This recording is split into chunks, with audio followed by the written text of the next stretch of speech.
You are listening to That's Not the Finish podcast, a no-holds-barred pro wrestling podcast perfect for getting your wrestling fix. Now get ready to call for the 3 count. 1, 2, 3. And try not to get DQ'd. Because here are your hosts. Welcome to another episode of the That's Not the Finish podcast. So we are going to be discussing a little bit about the recent schedule changes with the great WWE shows, Raw and Smackdown, and then also, of course, with the new AEW premiere.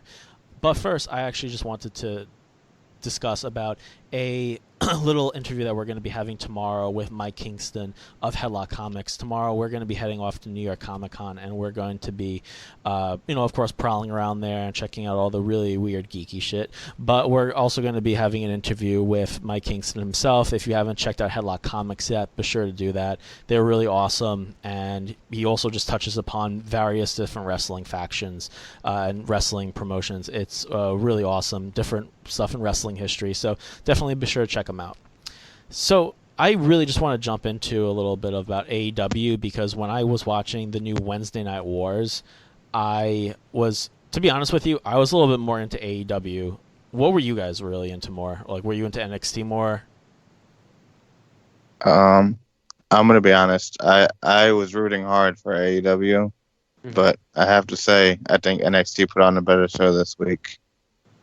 Like, just off of that first match alone on NXT, like, that match was just insane. I mean, I'm not taking anything away from AEW. They still had a great show, but going off of this week alone and the past 2 weeks we've already seen from NXT, as of right now, I think NXT is putting on a better show.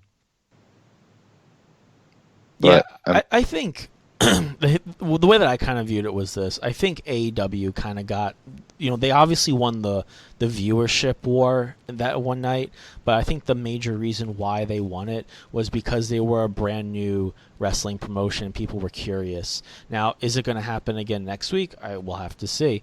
I think it's really going to tell what people really thought of the first show, and if they're really going to be giving AEW the chance that it really deserves. Now, I think with NXT, because I will be honest, I was watching AEW more, but I was switching to NXT here and there. What basically unfolded there, and also just like the crowd electricity and everything, I think really surpassed AEW. I think that AEW was, I think with like the matches were a little bit more sloppier. I felt like with AEW, not like very bad, but like just like a little bit sloppy. But I think like with NXT, it was, obviously, the normal quality that you normally would expect. I mean, maybe this was because with the wrestlers that were on AEW, maybe they were just a little bit more nervous. Maybe they are still kind of, feeling each other out appropriately, but they were more or less kind of just warming up with the script and everything, and just trying to get their footing, because it's brand new. All these storylines are brand new, so they have to get used to it. All right, so did you catch like what I was saying before? Yeah. I thought AEW, from a presentation standpoint, looked really good on TV as far as like all the colors and graphics, but like which match is coming up next and that sort of style. But I thought the wrestling on NXT was, more superior because they've been doing it for a long time. So I think AEW had a couple good matches there that were got the crowd into it. But yeah, I mean, I think as far as like first week, I think they did a pretty good job. But I mean, the ratings tell a different story. But I mean, we'll see how it goes in the coming weeks. Yeah. I think honestly, it's just going to be, what's going to happen with the ratings. But the match that really got me started into AEW, I tuned in during the Hangman Page Pac match, and I started to get into it. Kind of seemed like, obviously it's Pac, he's insane. Hangman Page is insane. I really didn't. I enjoyed the match. I just didn't really like it. But the one match that got me into it, believe it or not, I think was the Nyla Rose versus Rio match, because it was just so, I don't know how to even put it. It was just so strange. And I was like talking like with my other friend, like texting him and everything, and I told him about the backstory about Nyla, and then he was like, "What? Really?" And I mean, I guess I could say it, but yeah, Nyla is transgender, and he was like, "What? Wow, they did a pretty good job on that surgery." I said, like, yeah, I couldn't even tell before either, but I think that it was just because you had this, really young Joshi pro wrestler, and you had this, behemoth of a women's champion, basically just going at it. It was really different. Than like what happened at the end of the match was also pretty intense too, because Kenny Omega freaking came out, and like, who would have expected that? Yeah, I think isn't Kenny and like Rio like they're like friends, right? I think Kenny fought this girl like a long time ago. I was actually gonna add that. I wasn't 100% sure, but yeah, apparently you saw the match like when Kenny like wrestled like this, like a kid, right? This little girl. That was her. Yep. Yeah, that was her, and now she's like an adult. So it's actually kind of funny when you see that, because it's like, oh, now like she's like Kenny knew her like when she was yay high, and now she's this high, which isn't that much of a growth difference, but but it's actually kind of funny, like like the history that they had, and possibly that's why he ran out to help her too. But I think that the match was at the end with LAX and Jericho versus the Elite, Kenny Omega and the Young Bucks, and then just at the end, like when Moxley came out and started to attack started to attack Omega, and then he like put him through like a glass table, glass table that looked like it fucking hurt too. I'm not gonna lie. That was stiff. That was painful. Yeah, but then at the end when Jack, I'm gonna call him Jack Swagger. What the hell is his real name, or his like Jake Hager? Jake Hager. Yes. Jake Hager. Hager. I don't know. He sounds more German than he does American. Like Jake Hager. Hager. I just like love like his face, like when he's just like in the when he's like in the ring right now. He just like doesn't smile at all, and he just looks, I don't know, like disappointed. He's like, oh, I never thought I had to work 2 jobs doing MMA and WWE, but here I am. Oh, great, I'm another Bobby Lashley. Oh boy.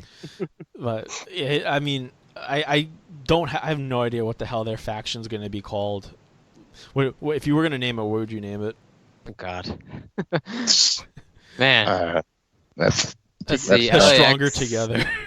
LAX, Hager. You got who else in there? Jericho and Sammy Guevara. Wow. I don't know. You could see Swagger's Hager. I just want to call him Swagger. Hager's face. Jägermeister. You can just tell like by his face that he's just like, oh my god, I cannot ever say "We the People" ever again in front of these guys. The fans did though. That was the loudest chant besides the Rocky chant that we got tonight on SmackDown. That was the loudest chant of the whole week. Yeah. Which is pretty surprising. Mm-hmm. He's gonna be like, guys, I'm not that type of person anymore. You gotta stop that, guys. Stop. Who was the guy that used to come out with like the scooter again? Zeb Coulter. He just comes out. It's like, oh my god, how are you not dead yet? How old are you again? And you have like what, diabetes? No, I mean that was like pretty much like what stuck with me with AEW. It was good. I'm interested in seeing it again. My mom was like watching it with me too, and like my family and everything. And like my mom, like she was telling me before about how she's so bored with WWE, and I said, well, try AEW. Let's see how different it is. And the first thing was when she was watching the Nyla Rose versus Rio match, I was like, oh, so you want to hear something funny about Nyla? And then she was like, what? And then I was like, yeah. Wait until you see Sonny kiss. So wow. What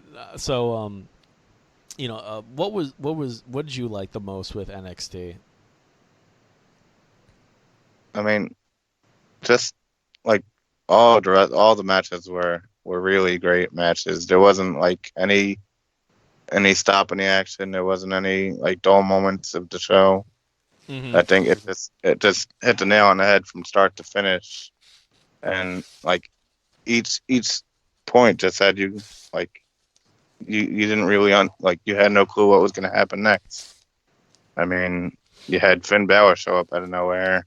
Like, yeah. I have a question regarding that. Yes. Is he basically just going to be across the different promotions now? Is he going to be working that? From based off of just what we've seen there, I think he's just going to be in NXT for now. Really? Yeah. I mean, he says I am NXT, which means like he's just going to be sticking there for now. Interesting.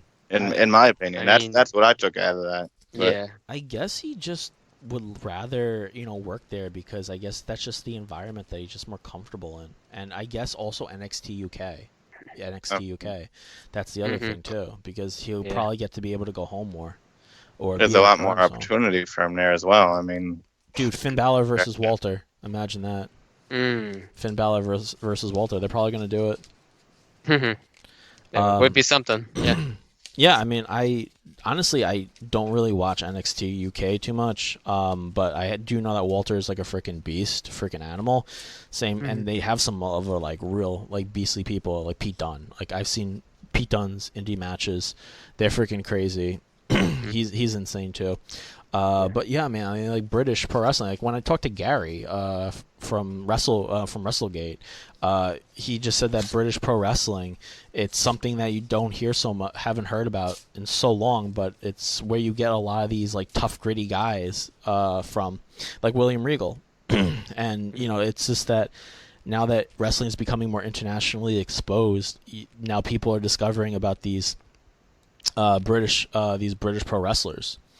And it's now like they're really jolting up in popularity, like with NXT UK. Yeah, I mean, I really think that it's what they're going to try to do now is really maybe try to build up their NXT roster, and they're going to have Balor on that, and imagine who else. I mean, because Balor's a huge name in the UK. He was at one of the NXT UK pay-per-views, and people like shit their pants when he came out. Yep. Yeah. But yeah, I mean, Smackdown tonight was. I'm not gonna lie. I feel like they were starting to get a little bit more physical and a little bit more brutal with that ladder match, because I did not expect Kevin Owens to powerbomb and like slam Shane onto as many ladders as he did tonight. And dude,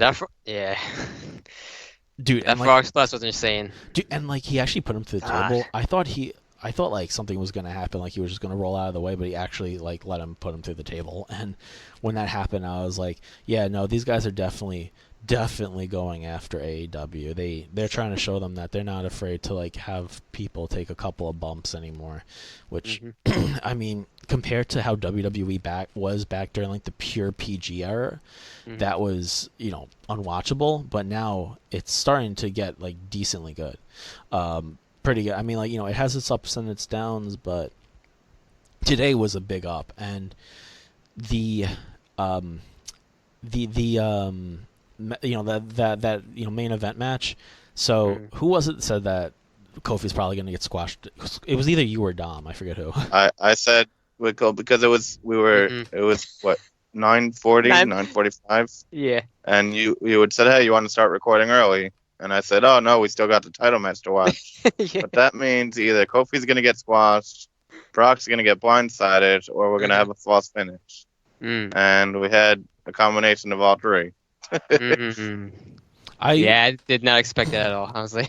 Well, okay, so basically what happened was that it was, how long was that match? Like what, 3 seconds?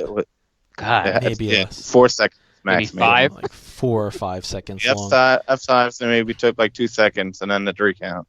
Yeah, so at So, max, 5 seconds. Kofi basically just got destroyed by Brock Lesnar within like 5 seconds, and it was one F5 pin done, and Kofi's dreams were basically shattered. So what happened was afterwards, Rey Mysterio, who has been like with a feud now with Brock Lesnar, after Brock like. It was honestly kind of fucked up. I mean, like, I'm not gonna lie. This is probably the second, like, one of the most fucked up things I've seen Brock Lesnar do, next to throwing that one-legged guy down the frickin' stairs. Zach Gowen. Yeah, Oh, Zach God. Gowen. Brock Lesnar actually ripped Rey Mysterio's son out of the seat in the audience, and literally just picked him apart in the ring, like threw him around. And I was like, wow, okay, so they are really competing with AEW right now. And I was, for one, like pretty like I was like, I don't know why, but I feel like really bad now for Zach Gowen. I don't know why. I'm like, I should be feeling bad for Ray's son, but I feel bad for Zach Gowen all of a sudden because I'm remembering that shit. So tonight, Ray is supposedly supposed to be still hurt by Brock Lesnar, and what happened tonight was, what happened was that out of nowhere, Ray just walks out, and he had somebody with him. And at first, I thought it was Dominic, because this guy, but it looked like Dominic actually was like, he was already like 3 feet taller than Ray, but this guy, but he was also like jacked as hell. And I was like, damn, Dominic got jacked already. And then I realized it was actually Cain Velasquez, and this guy, like, he basically beat Brock Lesnar in the UFC for the UFC heavyweight championship, like 1-round TKO, absolute destruction, and it was like considered one of the biggest losses of Brock Lesnar's career in the UFC. And I know that there were some talks about, I believe, Velasquez coming into the WWE, I think, like multiple times. So this, but like, I didn't see anything about it. I didn't really, hear anything about it until like all of a sudden now. And it just like out of nowhere, and holy crap, I was like, wow. And basically they didn't do too much. Just Brock got taken down and just like beat on by Velasquez, and then Brock retreated. So do you guys think that Velasquez is actually going to become like a normal WWE wrestler, or do you think that this is just a temporary thing that they're doing to potentially set up maybe even Ray for another title run, or Kofi with his second? I think it's a one-time thing for now. I mean, they needed to do something big for the debut on Fox, and this was a great way to cross over, because you have UFC on Fox now as well. So that's a great cross promotion between UFC and WWE. Mm-hmm. Not that Velasquez is fighting in UFC recently, but it's still a big name to cross over to the mainstream fans. And I mean, I had read about like this was supposedly going to happen, so it didn't catch me too off guard. Had I not read about it, yes, I would have been completely shocked though. But normally I would have been upset. I'm not a huge Cain Velasquez fan, but I had seen his match, and what promotion was that? He had his match at AAA. AAA, yeah. Yeah, and I was shocked at what he can actually do in the ring. Like, he blew me away with the moves that he was pulling, like, in the wrestling ring. Does he kind of have like a lucha libre style? Yeah. Interesting. He was doing a few flips and some quick moves, and I was like, damn, I didn't know he can move like that. He was moving better now than he did in his UFC career. Is it kind of like lucha? Is he kind of like the Luchasaurus? No, not that crazy. He's not that crazy, but it's for a guy his size, he can. For someone his size and his age, and like from what I've seen of him in his past, like in his UFC career, like it really like blew me away as to what he can actually do in the ring. I was like, he's been in the wrong business this whole time. Well, I don't know. I mean, you see, I think a lot of these UFC fighters, when they're getting to that age, or when they just, I don't know what it is. They just don't want to fight anymore. They actually turn to WWE because they still get that physicality, but at the same time, it's acting, it's storytelling, it's in a way. I've heard two different things here. I've heard some people say pro wrestling training's tougher than UFC training or MMA training, and then I hear people say that MMA training is tougher than WWE training. What I heard, what's the toughest thing, and this is coming back from my Muay Thai coach like a long time ago. He said that, and like other people from on the internet, that said that what's so tough about pro wrestling is really just being able to get the moves down right, to communicate with your partner and have that synergy kind of flow with the match. So it's basically like fighting while telling a story, and you also want to make sure you're doing the moves here, and if you're taking a move, you have to be able to know how to position yourself in that move so you don't kill yourself. Now with UFC, or MMA, I keep calling it UFC, I'm becoming one of those people now. In MMA, or jiu-jitsu or Muay Thai, you're fighting to win. It's a fucking fight. You're doing, not the suplex, and you're not whispering into your opponent's ear, oh, I'm going to Irish whip you. You're actually... and I want to see somebody do an Irish whip in a UFC fight, because that would be fucking hilarious. You're just like, dude, what the hell are you doing? But you're obviously doing moves and stuff that are meant to end the fight or to defend yourself. So two entirely different things. But the thing is that you can incorporate MMA moves into the WWE, but you can't really incorporate WWE moves into into MMA. I mean, okay, maybe there was like one or two cases like where I think there was like one guy that did like a Boston Crab in an MMA fight and he actually won. But like, how often do you see that shit? It's not often. I think Rampage Jackson powerbombed the guy one time and knocked him out. Once again, one-time thing. It's very, very rare when you see WWE moves work, and it's just kind of like a thing. Like, it's just like, oh fuck, boom, and it's it's like very, very rare. But that's the thing, is that you can translate those MMA moves to the WWE, and do it in a way that it's just showboaty, and it kind of adds that effect to it. But you can't really do that with with the reverse. Yeah, I mean, there's a lot of like similarities, and there's also a lot of differences. I mean, I just saw an interview recently with Ken Shamrock, and he had stated that like the WWE, working with the WWE is 1,000 times harder on your body than working in MMA, because in an MMA fight, you're out there for only potentially 5 to 15 minutes, maybe 25 if you're in a title fight. Compared to WWE, you're out there almost every night of the week for 15, 20 minutes a night, sometimes even longer. I mean, there's matches that go on for an hour, and you got to be out there working that entire time. And it takes a toll on your body completely. Yeah, and Ken's actually been, I think he actually came back into Impact Wrestling not that long ago. I think he jumped back into there. But I do know with Ken Shamrock, he fought MMA, accomplished MMA fighter, also pretty accomplished pro wrestler. And what he said is absolutely correct. It's the performance schedule of a wrestler, not even like a WWE wrestler.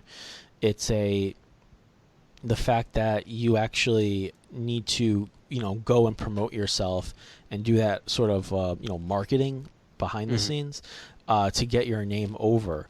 And not just that, but you have to be an actor, and you have to be able to also do these moves to have the physical endurance to do that.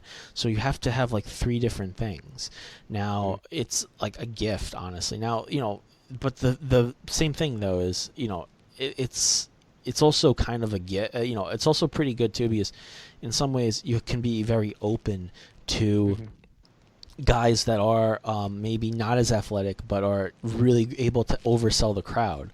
And you're not gonna be able to see Viscera, who he's dead, but you're not going to be able to see Viscera do like a big moonsault Even though there are some guys his weight that can now. There are people that can do that that now. can do that now. And I don't know. How these people are. Like, they're just like, oh, I'm 500 pounds. Nobody has ever done a moonsault before. I'm going to be that guy. And I'm still waiting to see Big Show's moonsault that he supposedly knows how to do. Is that a joke or is that actually? No, like, there's claims that Big Show knows how to do a moonsault, and he's just never done it in the ring. I need this video. There's no video of it as far as I know. It's just a rumor, and it's I don't know where it started or it's been claimed that Big Show knows how to do a moonsault. He's just too scared to do it. And he hasn't done it yet. I know that when he was, the Giant back in WCW, he used to actually do like a diving elbow drop off the top rope. But I don't know, but like when I saw him back in when he had that cage match with Braun Strowman, he had this like look in his eye, like when he was on the top rope, like, holy shit, I haven't been up here in so long. What do I do again? Fuck. Oh God, this reminds me of when I threw JBL through the fucking mat. Oh God. I mean, it just really seems that ever since AEW came onto the scene now, WWE has just been trying to like change their stuff in order to try to be a little bit more edgier to get people to actually watch and to be a little bit more different. And I really kind of felt that with Smackdown tonight. Raw, I don't know. Honestly, I kind of don't even remember Raw so well. What the fuck happened again? Something with the Fiend. Oh God. Something with the Fiend. Well, there was that. Do you guys remember the ending of Raw? The whole Bobby Lashley Lana deal. Yeah, oh, that was just so cringeworthy to watch. I mean, that really I was like, what the hell am I watching? Like, all right, I understand like the fact that it happened. Like, okay, you're gonna do that. That's fine. The fact that it went on for so long, exactly, was my big issue. Like, they kept cutting away and cutting back and cutting away and cutting back, and they were standing there for a good 3 minutes just doing that. I'm like, where's Seth Rollins for the roll up? Where's why is nothing going on? What is this? Like the match just stopped. That's what happened. It was just very cringeworthy. Oh my God. I mean, and it like you can. It's funny because like you can see Raw is still going to do Raw things. Like, obviously, you're not going to change certain things because like here's the deal: you have Raw, but they're still focusing on other storylines. There was still more promo time in Raw than actual wrestling. Yeah, it's true. It's Monday night. That's probably why. But there is one thing here that I just want to talk about really quickly, like my last major point. But it's the Fiend is actually a pretty sick, awesome character. I actually am digging it pretty good, pretty well. I don't know, but. He's I don't know, like that one thing like where he was like scaring the crap out of Seth Rollins and actually kind of looked like Seth Rollins like a little bitch, and he's like all up in his face and everything, like when he like choked Braun Strowman out and stuff with the mandible claw, like he's like it's just like a combination of like that mask, the carny like leggings and just like the music, everything. It's like actually one thing that they're actually doing very right. Yeah, they're doing very good with it right now. The only issue is how do they keep moving forward with this? I mean, you have him, he's basically attacking Seth Rollins every single week since the build up of this match. And now we have Hell in a Cell coming this weekend, and basically what we should be expecting based off of everything what we've seen is the Fiend coming out and giving Seth Rollins a mandible claw and winning the title, and that's it. Like, I'm afraid of how they're gonna treat the Fiend in an actual match with Seth Rollins after the way they've been booked. Yeah. I mean, it's Say, do you think he's ready for the belt though? It's like I feel he's see ready, but he's just like, that's the issue. Is like yeah, I mean, I love Bray Wyatt. yeah. He does deserve the belt, but Mhm. where do you move forward with this character if you give him the belt? Mhm. Like it just doesn't seem like a fitting move. I don't. But at the same time, Yeah. you can't really have him lose to Seth Rollins either. I feel like they're not gonna have him. Like, I don't know what's gonna happen, but if he wins, if Seth wins, it's going to be like in a like he just made it the fuck out, and now it's gonna show that the Fiend can definitely become the WWE champion. It's just that he's not going to get it now. And honestly, I think he's probably going to be kind of doing more of like a Brock Lesnar type of schedule where it's like, but you're just going to see him more often. Like he'll come out, scare the crap out of everybody, and just like kind of like retreat. And I mean, he hasn't even like really had like his first match on Raw or like public match yet. So He had a match against Finn Balor, and that was at it. the pay-per-view. So Pay-per-view. yeah, so I feel like they're going to make his matches mostly like on the pay-per-views for now, and then gradually start to get him into public, like on the main show, matches on the main show. But I don't think he's like championship material yet, but they're going to have to keep him fresh. I mean, personally, I love Bray, and I really do want to keep like seeing him wrestle. But I'll be completely honest, if they just have him doing what he's doing now, and they give us a new Firefly Funhouse every week, I'll be happy. Yeah. Like, Yeah.